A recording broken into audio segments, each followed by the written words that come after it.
हाय दोस्तों, नमस्ते, प्रणाम। कैसे हो? राधे राधे। मैं आशा करती हूँ आप लोग जहाँ हैं स्वस्थ हैं, मस्त हैं। दोस्तों, आप लोगों के बीच मैं गायत्री एक बहुत ही प्यारा सोहर गीत लेके आई हूँ। आप लोगों को जैसा लगे कमेंट में ज़रूर बताइएगा और लाइक करना, सब्सक्राइब करना ना भूलिएगा। तो क्या है दोस्तों, सुनिए।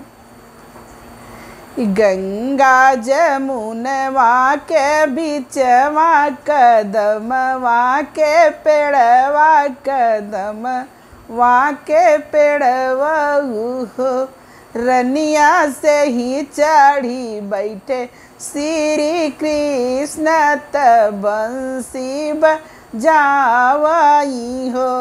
बहिनी से ही चढ़ी बैठे श्री कृष्ण बंसी बजावई हो। हथवा मिली हली कचरिया कचरिया भरी दही कचरी भरी दही हो। बहिनी बेची खोची घर के लवटली कान्हा जे रहिया रो कई कान्हा हो रहिया रो कई हो। ग्वालिनी बेची खोची घर के लवटली कान्हा जे रहिया रो कई कन्हैया रहिया रो कई हो। छोरी ली है सर के कचरिया पकड़ी ली है हथवा पकड़ी ली है हथवा हो। कान्हा खींची के बैठा वही अपने जंगिया कहाँ हो जाबू ग्वालिनी कहाँ हो जाबू ग्वालिनी हो। कान्हा खींची के बैठा वही अपने जंगिया कहाँ हो जाबू ग्वालिनी हो।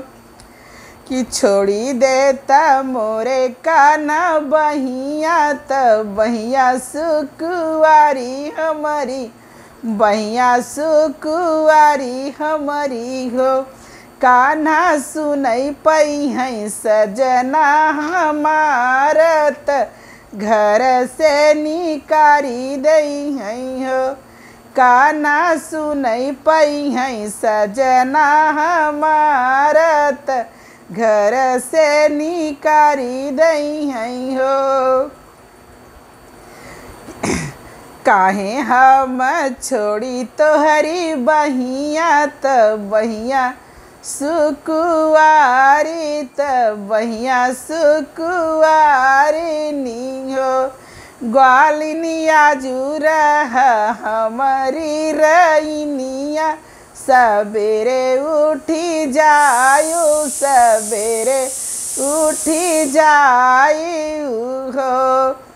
ग्वालिनी आजू बस हमारी रईनिया सबेरे उठी जायु हो। कि घर हमरे बच घर हमरे गई या चिल्लात हुई हैं बच रूभू खायल हुई हैं बच रूभू खायल हुई हैं हो। कान्हा तो हई से सुंदर हरी मोर से जरी या लगाए हुई हैं अपू ना सुतल हुई हैं रही या लखत हुई हैं हो। कान्हा तो हई ले सुंदर हरी मोर से जरी या लगाए हुई हैं अपू ना सुतल हुई हैं रही या लखत हुई हैं हो।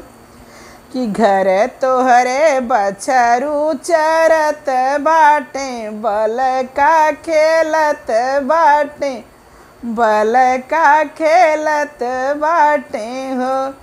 ग्वालिनी हम ही से सुंदर हरि तोरा से जरिया लगाए हुई हैं, रहिया जो हत हुई हैं हो। ग्वालिनी हम ही से सुंदर, हरि तोहरा से जरिया लगाए हुई हैं, अपना सुतल हुई हैं हो।